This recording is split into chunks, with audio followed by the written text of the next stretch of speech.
ustedes bienvenidos a la segunda sesión del seminario Análisis del protocolo IEEE 802.15.4e en modo DCME para aplicaciones de Internet de las Cosas.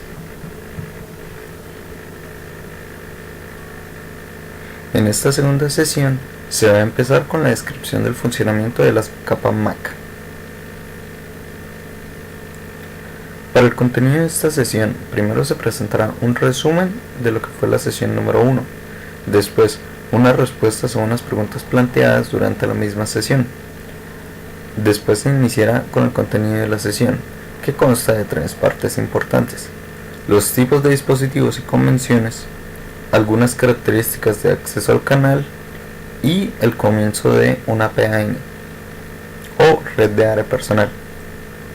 Empecemos.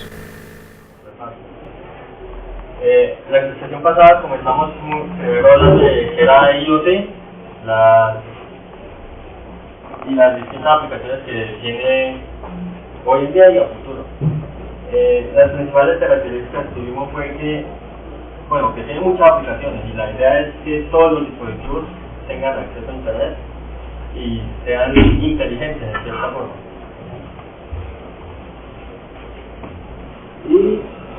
Y con esta inteligencia se la da el acceso a Internet.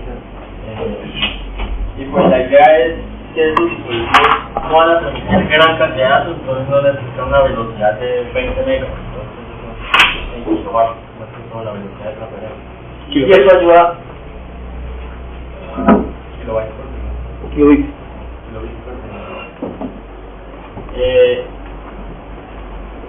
Entonces esa baja velocidad pues ayuda un poco a la otro característica principal, que es el bajo consumo de energía, porque la mayoría de estos dispositivos pues van a estar funcionando con una batería y pues la idea es que esta vida útil de la batería se extienda lo máximo posible. Y pues la baja velocidad es un poco de... Y también la norma da ciertas metodologías para ampliar ese uso de la batería. La otra gran característica es la gran cantidad de dispositivos. A medida que va avanzando el tiempo, se van agregando dispositivos, pero el medio por donde se comunica sigue siendo el mismo y cada vez se está saturando más. Entonces, esta cantidad de dispositivos con el Internet de las Cosas está creciendo exponencialmente. Y sobre todo en redes de sensores en entornos industriales, se arman redes muy grandes, gran cantidad de ellos. Entonces se necesita solucionar ese problema y solo se tiene en el espectro ciertos canales, ciertas frecuencias, bandas de frecuencias y que están muy saturadas. Ahí es donde entra lo que es el problema del acceso a medios. ¿Cómo se hace para que todos estos dispositivos se comuniquen por el mismo canal y no se interfieran entre uno y otro? Técnicas un poco más antiguas, esta ya la norma la usa, pero no sencilla, sino que combina varias de estas técnicas para crear ya lo que está en la norma. Estas técnicas ya, algunos creo que todos vieron ya comunicaciones 2, al final en comunicaciones 2 se ven estas técnicas, otras de multiplexación, la de división en frecuencia, división en tiempo y por código. La frecuencia pues se divide en subcanales más pequeños y acá banda de frecuencia se le asigna un usuario. Pues el tiempo se divide en ranguras de tiempo específicas y acá usuario se le asigna una ranura de tiempo, pues ya esas estructuras. Ya por código es un poco más complejo, ya se le asigna un código y transmiten toda la frecuencia y todo el tiempo, pero cada dispositivo solo interpreta la información que tiene el código. Esas son las técnicas básicas de multiplicación. Para las aplicaciones IoT ya no son suficientes, porque ya los dispositivos aumentan y ya se requiere algo más. Además, algunas técnicas requieren más energía, por lo menos una transformada de la planta. Entonces ya el consumo de energía aumentaría demasiado, entonces los dispositivos ya no darían para eso. Entonces se requiere una combinación de estas técnicas y ahí es donde entra el protocolo que estamos haciendo, que ya se ha venido desarrollando y pues en la última revisión definen 5 modos de proceso. De esos 5, los más principales que están enfocados a redes de sensores son el TSH, pues que es Channel Hopping, que mezcla dos de las técnicas de multiplicación principales, que es la visión de tiempo, que hace ranuras, y al final hace los slot frames. La estructura depende, la cantidad de ranuras en un slot frame depende de la cantidad de dispositivos, de la estructura de la red y los tiempos. Este modo lo vamos a ver muy por encima, lo vamos a centrar más en el TSH. El TSN, que de los modos que definen la norma es como el más complejo. La estructura de la trama de tiempo es, pues ahí se nota.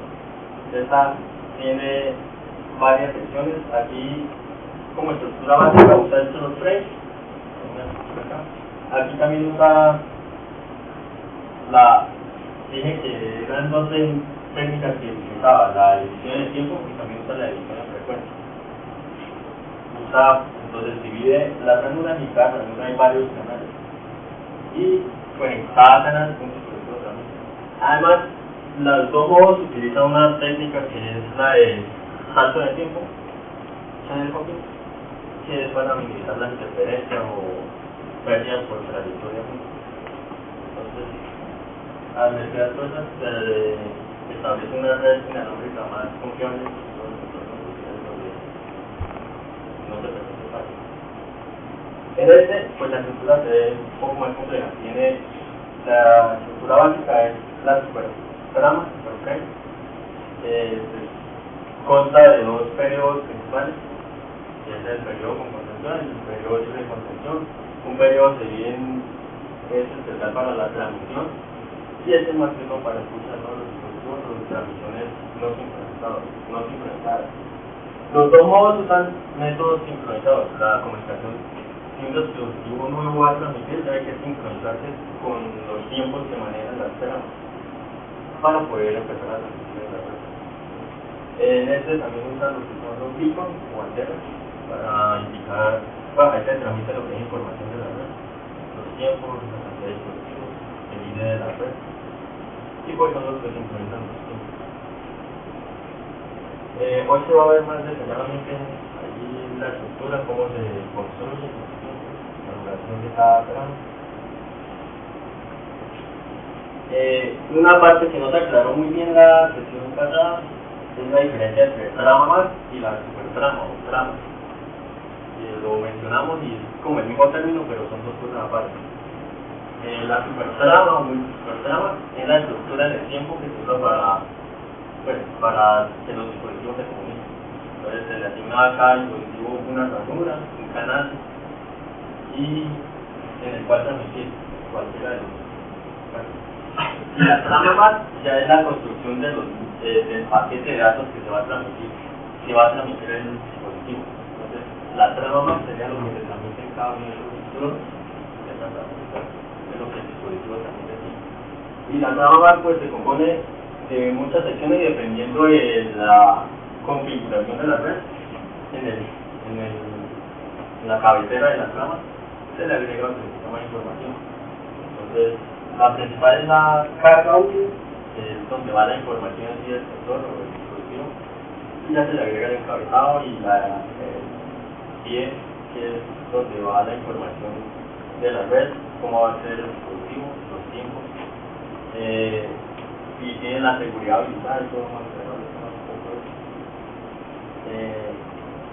los tipos de configuración. Entonces cada una de estas partes van a agrandar o disminuir el tamaño, las partes de la trama. La trama ya es la información que se transmite. También vimos lo que eran las topologías de red, que hay dos estructuras básicas. Era la topología de red, forma de un coordinador y todos los dispositivos transmiten toda la y de igual a igual se puede hacer entre dispositivos, pero necesita un coordinador general. Y hay que aclarar un poco porque, pues, aclarar no se explicó la topología de malla, solo se explicó esta, y que ahí se podía extender a esta topología que era la de cluster de audio. Es así, se le pueden anexar a la red principal coordinadores que tienen ya dispositivos asociados ahí, entonces ya se va ampliando. Y la de malla, que el profesor pues nos preguntó, también forma parte de ahí, sino que en cada dispositivo debe estar conectado con mínimo 2 dispositivos más, y eso es más, o sea, esa estructura sirve como seguridad, en redundancia, si alguno falla, entonces tiene otro camino alterno para poder transmitir la información. De ahí, de lo de las estructuras de red, también surgió el router, que en la norma 102.15.4 lo define como un dispositivo en la red, y nosotros apenas definimos 2 tipos de dispositivos, el coordinador y el dispositivo conectado, nada más. Y estuvimos revisando en la norma, y en la norma en sí como tal no menciona el coordinador en la que estamos trabajando, no menciona el router, pero sí, esa funcionalidad sigue estando presente. O sea, no es que lo menciona, está el coordinador, el dispositivo y el router. O sea, no lo menciona así como tal el router, pero sigue estando presente, por lo menos. Un ejemplo del que está en la norma es donde el árbol principal entonces tiene los coordinadores, que como vemos en la norma anterior, pues, y más que todo para Citrix, que necesita más capas, el router es el que enlaza dispositivos, o sea, enlaza este dispositivo con el coordinador o enlaza 2 dispositivos que no se alcanzan a comunicar entre ellos, entonces es como la función de enlace. Aquí serían estos, pero la norma lo menciona como coordinador de red. Y lo que sí diferencia es el supercoordinador, es como el nuevo dispositivo, que ya es el coordinador principal de toda la red. Pero la funcionalidad del router, pues, lo que más o menos entendí es que sigue dando presencia ahí en los dispositivos, aunque no lo llaman router. Sí, la función sigue siendo la misma. Es cuestión ahí sí. O sea, el protocolo, el 4, solito, un poco más, y la capa de red definitivamente es la que define, sobre todo en términos de funciones, ¿no? O sea, lo que es la función de enrutamiento, que es lo que dice que exista un enrutador o no, está en esa capa. Sí, porque si el router ya aparece cuando se ve ya el Zigbee en general, ahí ya aparece el router como dispositivo. Sí, o sea, sí, exactamente, o sea, la función de red es la del enrutador, y está una capa arriba, y esa parte es importante porque nos ubica precisamente en dónde estamos. La verdad es que nos movemos desde la capa física a una parte de lo que es la capa de acceso al medio, y Jonathan lo ha reflejado muy bien aquí, incluso con este repaso, para entender en un esquema de Internet de las cosas, ¿no? y pues, agradeciendo la participación de los asistentes hoy, o sea, en la medida en que nosotros nos pongamos en de pensar en tener una red, cierto, formada por dispositivos que van llegando, que tienen una necesidad de intercambio de información, que puede ser cualquier clase de dispositivo, acá un poco industriales, pero o sea, como para aterrizar esa idea de Internet de las cosas, el por qué resulta necesario desarrollar nuevos protocolos. Pueden decir, no, yo puedo formar una red incluso con el mismo Zigbee, puedo tener un Bluetooth, puedo tener un Wi-Fi, pues, entonces, ¿por qué necesitamos esto? O sea, el problema de acceder al medio, o sea, realmente a este aire, ¿cierto?, donde viajan todas esas ondas que llevan la información de esa nube de sensores, dispositivos en general, ¿sí?, pues empieza a desbordar lo que se pensó para esos protocolos finalmente. Entonces, es un problema que es un problema álgido, y que pues está en pleno desarrollo. O sea, aquí la construcción, parte de un artículo, pues, donde se mostraba un poco más, mostraba eso, o sea, cómo digamos, se ha crecido en diferentes líneas, entonces Zigbee como avanzado, Wi-Fi como avanzado, ¿sí? Pero en este momento la construcción se está haciendo pues en el orden que corresponde, de la capa más baja, de la capa física,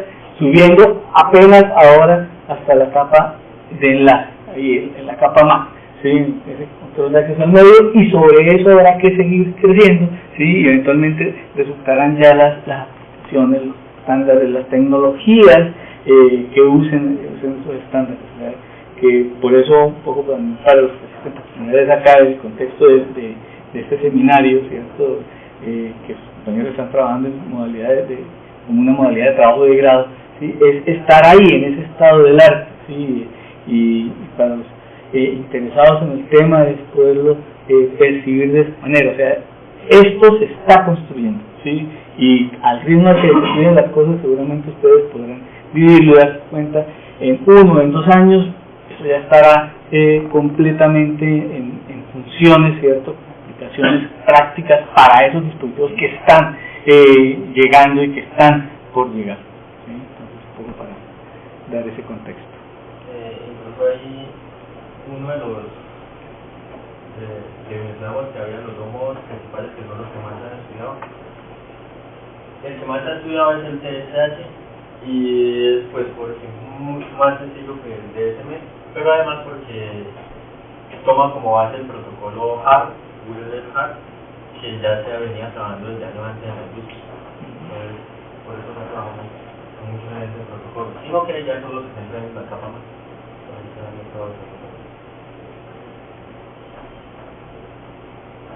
Otra aclaración fue lo de la seguridad de la capa más, que como que se dejó de que, pues mencionamos de que no se tenía en cuenta, pero sí, la capa más sí es la responsable de proporcionar los servicios de seguridad, dependiendo de las capas superiores si se lo solicitan o no. Entonces, la capa más provee, en la norma, provee 4 servicios principales. Uno es la integridad de los mensajes. Ahí usa un algoritmo, el algoritmo CTM, donde genera un código de 32 números. Y por eso se le agrega la capa más. Es para garantizar de que la información que se haya transmitido llegue sin modificaciones. O sea, en el transcurso de la transmisión ningún tercero llegue y se le agregue más información o se le quite. El otro es el control del acceso, que es para controlar el acceso de nuevos dispositivos en la red. Tienen que tener la contraseña y pues tiene 2 contraseñas, la contraseña de red y la contraseña de enlace. Y pues eso es para las distintas niveles de seguridad. El control de acceso es para controlar el acceso de los nuevos dispositivos, para que no llegue ningún dispositivo que no pertenece a la red y se meta y empieza a transmitir en la red información. La confidencialidad usa el mismo algoritmo CTM y pues para encriptar lo que es la información de la trama, para que no sea reconocible ni por un dispositivo tercero ni por ningún otro nodo de la red al que no se vaya a transmitir. O sea, si el dispositivo 1 va a transmitir la información al dispositivo 3, la información solo va a ser reconocida entre estos 2 dispositivos. Así pase por el nodo 2 primero para llegar al tercero, el nodo 2 no va a poder entender esa información. El CTM está basado en el cifrado AES de centros de Swift, aunque el cifrado ya no proporciona esa capa de red, pero el CTM sí ya lo hace la capa más. Y la protección para la repetición, que es cuando un dispositivo está haciendo la misma solicitud repetidamente, entonces como para ignorar esas peticiones.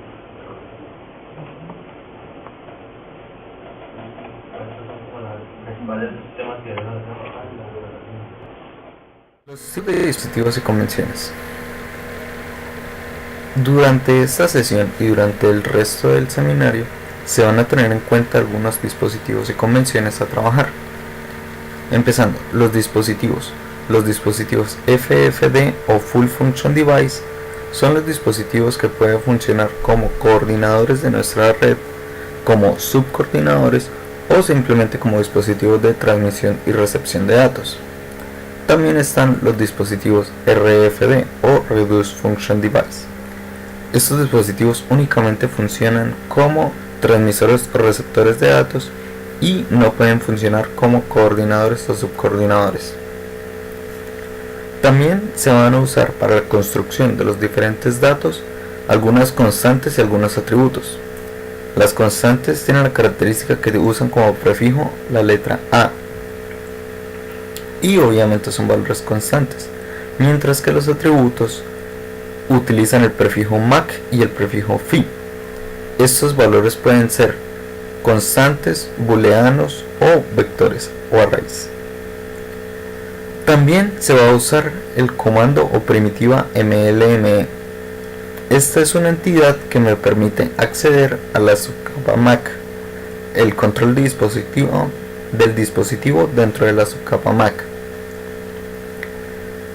Para entenderlo de una mejor forma, se especifica como el dispositivo en la capa superior va a ser la mente y el dispositivo en la capa MAC va a ser el órgano que queremos usar. Así que la primitiva o el comando primitivo mlme va a ser la entidad o el pensamiento que nos permite llevar la información desde el cerebro hasta el órgano que vamos a usar. Así es como funciona esta entidad. Nos permite hacer el control de una acción desde la capa superior hasta la capa MAC del mismo dispositivo. Esta entidad mlme nos permite ciertas funciones, como lo son asociación, disociación, notificación de beacons, tipos de escaneo, entre otras. Y cada una tiene características específicas. E incluso dentro de cada función de esta entidad mlme hay diferentes tipos de datos. Son vectores de datos que nos van a controlar las diferentes funciones que vamos a usar. Por ejemplo, para el request de escaneo se va a tener en cuenta el tipo de escaneo, los canales que se van a escanear, la duración que va a tener el escaneo, la página del canal, entre otras. Más adelante se va a ver. Ahora, el acceso al canal. Empecemos con lo que es la estructura básica de lo que es la supertrama o superframe. La estructura se compone de dos elementos importantes: los beacons y la parte activa, que está compuesta por slots, aunque también hay una estructura alternativa que es una que contiene un periodo inactivo. Este periodo inactivo simplemente sirve para dejar el coordinador en modo standby y así poder ahorrar energía. El intervalo entre beacons, la duración entre beacon y beacon, va a estar definida por esta constante y este atributo. Estos son valores propiamente definidos por la norma. Y este SD se refiere a la duración del periodo activo. También va a estar definido de esta forma mediante esta constante y este atributo. Si no se tiene periodo inactivo, estos valores van a ser equivalentes. Ahora, el periodo activo como tal se divide en dos zonas: periodo con contención y periodo libre de contención. Y estos se van a dividir en slots. Cada slot va a tener una duración determinada que se va a determinar por esta forma. Una estructura básica de lo que sería una supertrama se explica en esta forma. Primero, en el inicio del slot 0 se tiene el beacon. Después del beacon va un espacio de tiempo necesario por si el beacon requiere alguna duración de más para transmisión de datos importantes. Cuando termina este tiempo, comienza el periodo con contención hasta el slot número 8. Y después del slot número 8 hasta el slot número 15 va a estar el periodo libre de contención. También otra estructura alternativa, como ya se había mencionado, es la que contiene el periodo inactivo, con sus respectivas asociaciones, sus respectivas duraciones. Ahora, es importante que la estructura del beacon, saber que la estructura del beacon como tal, nos va a determinar mucha información y muchas características de lo que es la supertrama, básicamente todas. El orden del beacon, el orden de la supertrama, el slot que va a contener el final del periodo con contención, información sobre la extensión de vida de la batería, información del coordinador PAN, entre otras. Más adelante se van a ver que en esta misma trama de beacon, en la zona de header, se van a tener muchos datos importantes. Ahora, hablando más a fondo, el periodo con contención, el CAP, es el que nos va a permitir la transmisión de mensajes de control o datos urgentes o aperiódicos. También nos va a permitir dentro de ella la transmisión de lo que serían los beacons mejorados. Más adelante se va a mencionar qué son estos. Y el periodo libre de contención, que va a estar representado por GTS o Guaranteed Time Slots. Este está dedicado específicamente para la transmisión de todos los datos que van desde un nodo hasta otro nodo. Un nodo u otro nodo puede ser coordinador a su dispositivo asociado, o en las topologías tipo malla o tipo árbol, coordinador a coordinador o subcoordinador a coordinador global, dependiendo de la topología. Ahora, cuando se quiere transmitir, cuando se quiere hacer una transmisión entre coordinador y subcoordinador, se debe tener en cuenta lo siguiente. El subcoordinador va a transmitir beacons a sus dispositivos asociados. Sin embargo, también va a transmitir beacons al coordinador global, al que le rinde cuentas, por decirlo en cierta forma. Y también va a recibir beacons de ese coordinador global. Entonces se debe tener en cuenta un interespaciado. Este interespaciado va a estar determinado por el parámetro startTime de la primitiva mlme start.request.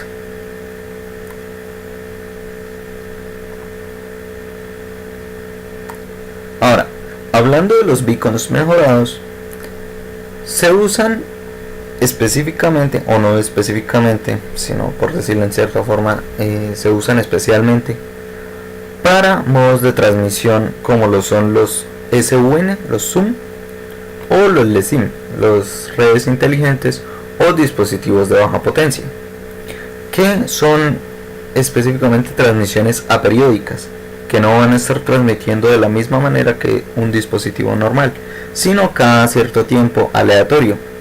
Entonces, para estos beacons mejorados, también se debe tener en cuenta que ellos van a tener un periodo, un intervalo entre beacons, va a estar definido de esta forma.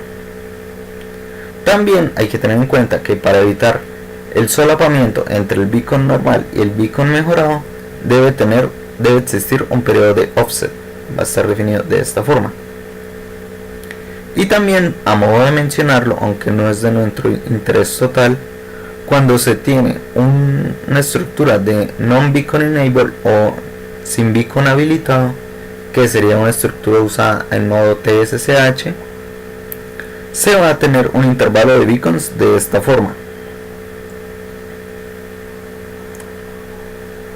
Cuando se quiere transmitir los datos desde la capa física a la subcapa MAC, se requiere un cierto tiempo para que el dispositivo en la capa MAC pueda entender y pueda procesar esta información que le entra. Por eso es necesario que existan espacios de tiempo interespaciados entre tramas para que pueda ocurrir este procesamiento de información.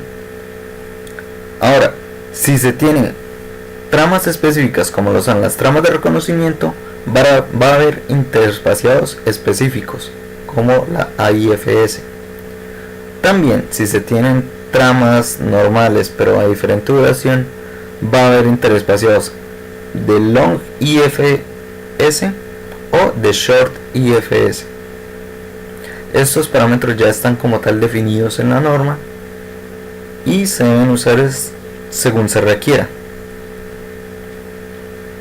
Ahora, un método importante que se usa en la transmisión de los datos es el método CSMA-CA o el método con acceso al canal por detección de portadora y detección de colisiones. ¿Cómo funciona este método? Vamos a explicarlo con un ejemplo. Primero, para el modo no ranurado, que es el que se usa para transmisiones en TSCH, y después con el modo ranurado, que es el que se usa para transmisión de datos en DSME. Ahora, supongamos, el dispositivo A, el dispositivo B y el dispositivo C son dispositivos asociados a una red, y su coordinador está definido por este AP. Suponiendo que el dispositivo A y el dispositivo B quiere transmitir a su coordinador, entonces ellos envían una señal de request al mismo tiempo, para este ejemplo. Cuando el dispositivo C escucha que el dispositivo A quiere transmitir, entonces él entra en un estado de reposo. Volviendo al caso de la transmisión de A y B, como el dispositivo A y B transmitieron en un mismo periodo, en un mismo tiempo, y no recibieron una respuesta como tal del coordinador para transmisión, una confirmación, entonces ellos van a esperar un tiempo normal que ellos tienen para esperar su respuesta, y al no recibirlo van a entender que hay una colisión o algún error. Entonces van a esperar un tiempo aleatorio, un random time, que es diferente entre el uno y el otro. ¿Para qué? Cuando se termine este tiempo aleatorio, el dispositivo al que primero se le acabe va a reenviar nuevamente su solicitud de transmisión de datos. Cuando se logra esta solicitud, se asocia y el coordinador la escucha, va a haber un periodo de espera y después el coordinador va a enviar una señal de confirmación. Aquí vemos que como el dispositivo C nuevamente escuchó la señal de request del dispositivo A, va a entrar nuevamente en un estado de reposo. Y como el dispositivo B escuchó la señal de confirmación del coordinador hacia el dispositivo A, entonces va a entrar en un estado de reposo para evitar alguna colisión. Ahora, el dispositivo A escuchó la señal de confirmación, va a esperar un tiempo entre espaciado y después va a enviar todos los datos que debe enviar. Cuando termine de enviar los datos, el coordinador va a esperar nuevamente un tiempo y va a enviar una trama de reconocimiento para decirle: hey, listo, ya recibí todos los datos, ya terminamos. Y el dispositivo B, al escuchar esa señal de reconocimiento, va a esperar un tiempo, obviamente va a salir de su estado de reposo y después va a enviar nuevamente su solicitud de transmisión para completar así la transmisión de datos que quería hacer desde el inicio. Ahora, el modo ranurado. Cuando se quiere hacer la transmisión de datos en modo DSME, como es un modo determinístico y es por tramas, no se puede enviar toda la información en un mismo momento, entonces se va a enviar por tramas. Entonces, volviendo al ejemplo, el dispositivo A envía su señal de solicitud al coordinador. Nuevamente el equipo B, el dispositivo C, escucha la señal de request y entra en un estado de reposo. En este ejemplo, el dispositivo B no transmitió. Cuando el coordinador envía una señal de confirmación, el dispositivo A va a enviar su paquete de datos e implícitamente va a enviar nuevamente una solicitud de transmisión de datos. El coordinador va a escuchar estos datos, los va a guardar o va a hacer lo que sea requerido con ellos y va a enviar implícitamente nuevamente una señal de confirmación para que le siga enviando datos. Así va a seguir el proceso hasta que termine la transmisión de datos. Cuando los datos se terminen y ya no se quiere enviar más, el último dato ya no va a tener implícito una señal de request o una señal de solicitud, y el coordinador va a enviar la última trama de reconocimiento, y esta ya no va a tener una confirmación implícita, entonces ya no va a solicitar más datos. Y así el dispositivo B, que es el que está escuchando el coordinador, va a poder enviar sus datos si es requerido. Va a salir de su modo standby. Ahora, la tercera parte de esta sesión: el comienzo y mantenimiento de una PAN, de una red de área personal. Cuando se quiere transmitir en una PAN, los dispositivos que quieran transmitir necesariamente tienen que hacer una exploración de canal. ¿Para qué? Para determinar qué tan viables son estos canales para transmisión, y también va a determinar algún tipo de exploración para asociarse a dispositivos a los cuales transmitir. Entonces, primero está la transmisión de energía. El dispositivo, sea el coordinador o sea un dispositivo asociado como un subcoordinador o como un dispositivo que no sea un Reduced Function Device, un RFD, va a iniciar un escaneo.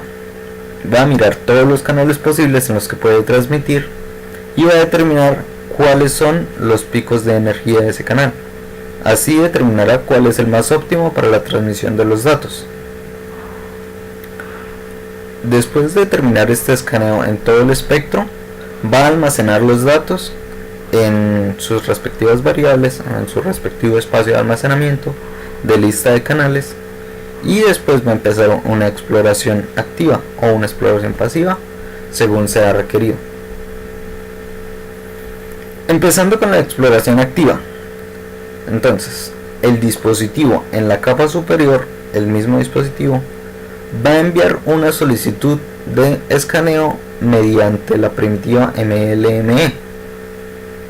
Aquí es donde entra a jugar esta entidad.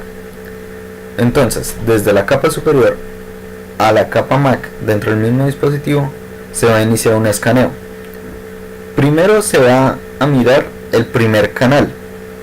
Entonces, en el tiempo de escaneo se va a enviar una solicitud, un beacon de solicitud, y se van a escuchar beacons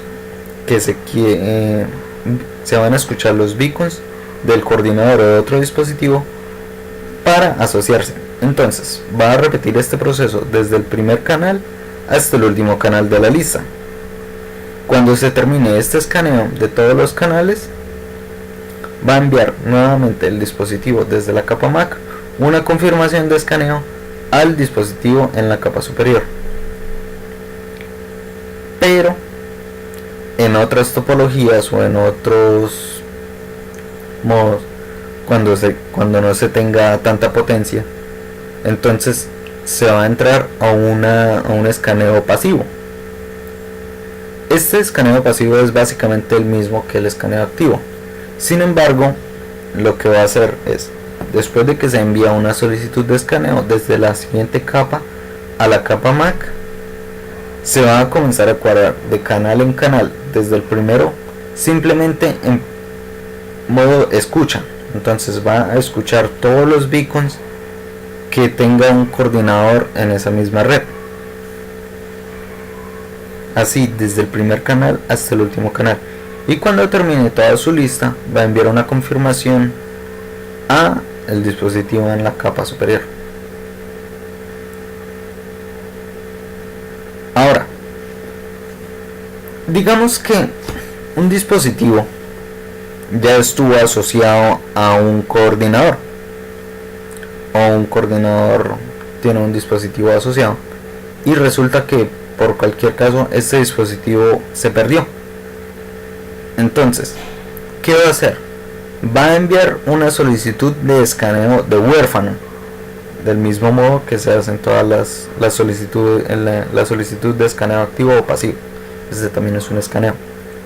Entonces, en el diagrama de tiempo vemos el dispositivo desde la capa superior, la solicitud al dispositivo en la capa MAC.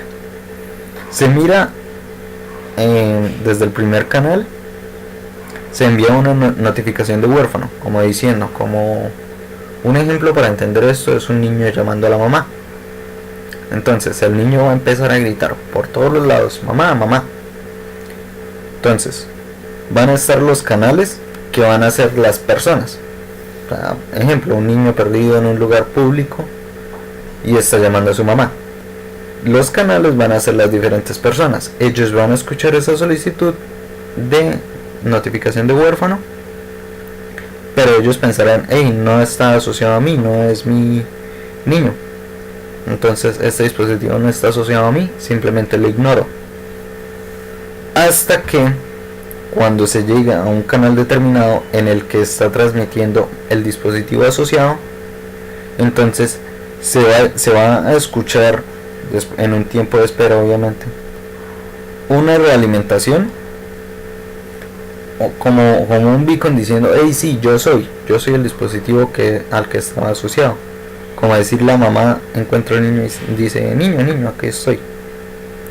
En ese momento se termina el escaneo, esté en el canal que esté, y se va a enviar una confirmación nuevamente del dispositivo desde la capa física al dispositivo en la capa superior, diciendo, listo, se confirmó, me volví a asociar. Este es el comportamiento que va a tener el dispositivo hacia el coordinador a manera más general en el mismo diagrama de tiempo. Entonces, el dispositivo va a estar enviando su notificación de huérfano, mientras que el coordinador ya inició el proceso de escaneo de modo huérfano como se vio anteriormente. Entonces, el coordinador escucha su notificación de huérfano. Este coordinador va a enviar la indicación de huérfano a la capa superior. Después el dispositivo en la capa superior va a enviar una respuesta de huérfano hacia el coordinador. El coordinador envía una solicitud de realineamiento al dispositivo y después el mismo coordinador va a enviar una indicación del estado de cómo quedó la asociación entre coordinador y dispositivo asociado. Va a enviar esta indicación a la capa superior.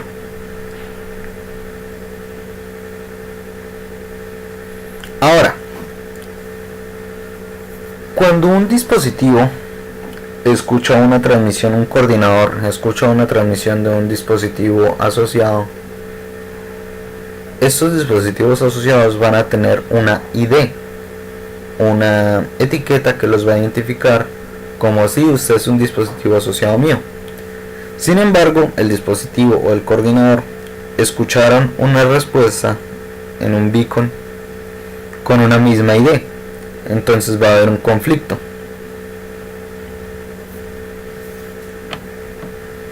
¿Qué es lo que pasa? Esto obviamente no puede suceder porque son redes diferentes, deben tener IDs diferentes para evitar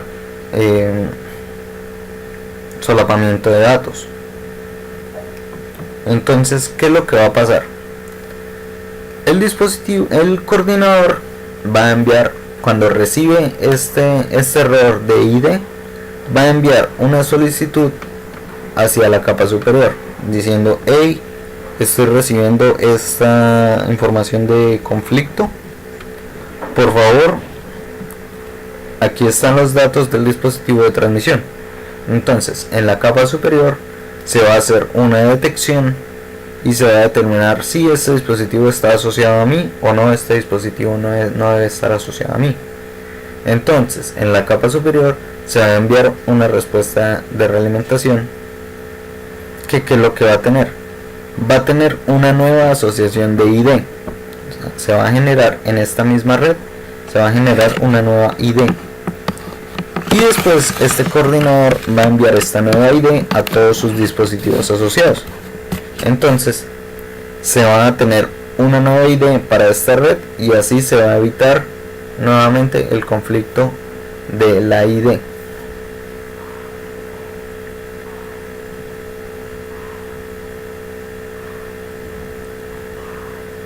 Por último, cuando se quiere iniciar una PAN, una red de área personal, debe iniciarse desde el dispositivo FFD, sea un coordinador, sea un subcoordinador o sea un dispositivo asociado.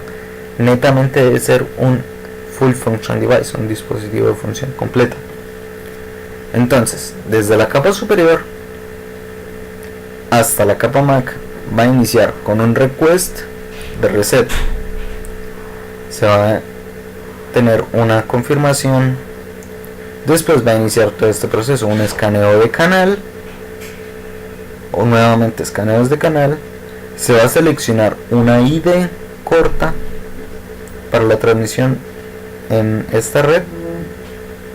Después se va a tener nuevo request de establecimiento, y cuando se complete todo este proceso se va a iniciar con un start y se van a iniciar la transmisión de los beacons a sus respectivos dispositivos asociados o a su coordinador asociado. Después se va a tener una confirmación al dispositivo en la capa superior y listo.